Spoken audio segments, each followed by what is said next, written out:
একটি ইসলামপন্থী রাজনৈতিক দলের লোকজনদেরকে খুব কৌশলে নানাভাবে তাদেরকে বসানো হয়েছে। আপনি এইটাকে মিথ্যাচার দিয়ে এবং মিথ্যা পরিসংখ্যান দিয়ে বিভ্রান্ত করতে পারবেন না।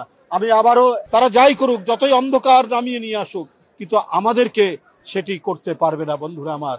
তাই আমি মনে করি সামনের ফেব্রুয়ারিতে যে অবাধ সুষ্ঠু নির্বাচন, সেই জনগণ সেটির প্রত্যাশা করছে। দেখুন, এটা নির্বাচন কমিশন জানাবে। আমরা বারবার দাবি করেছি, তারা বলেছেন তারা প্রায় অনেকাংশেই তারা প্রস্তুতি গ্রহণ করেছেন।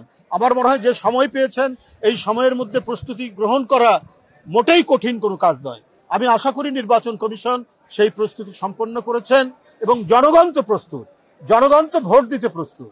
তো সুতরাং নতুন কোনো ইস্যু তৈরি করে জনমনকে এবং মানুষের চোখে বিভ্রান্ত করার যারা চেষ্টা করছেন, তারাও জনগণের কাছে আজকে ধরা খেয়ে যাবেন।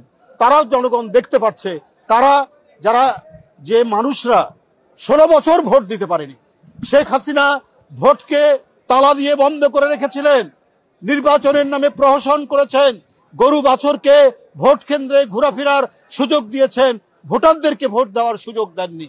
দিনের ভোট রাত্রে করেছেন র্যাবকে দিয়ে, ছাত্রলীগ যুবলীগকে দিয়ে, ভোটাররা যেতে পারেনি।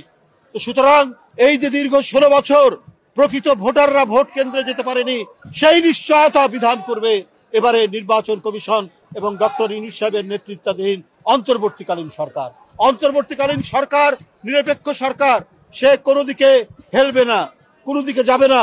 তাই আবারও বলি, আজকে প্রশাসনে বিভিন্ন জায়গায় একটি বিশেষ রাজনৈতিক দল, যেটা বলেছি, একটি ইসলামপন্থী রাজনৈতিক দলের লোকজনদেরকে খুব কৌশলে নানাভাবে তাদেরকে বসানো হয়েছে। এটা দিয়ে কিন্তু অবাধ সুষ্ঠু নির্বাচন হবে না।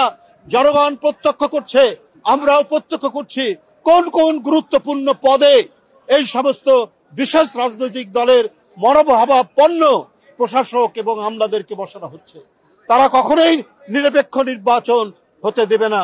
তাই আমি ডক্টর মোহাম্মদ ইউনূস সাহেবের প্রতি আমাদের আস্থা, দলের আস্থা সব রেখেই বলবো যে আপনারা এমন ব্যক্তিদের নিয়োজিত করুন যারা নিরপেক্ষ নির্বাচন করবে, কোন দলের আজ্ঞাবাহক হবে না।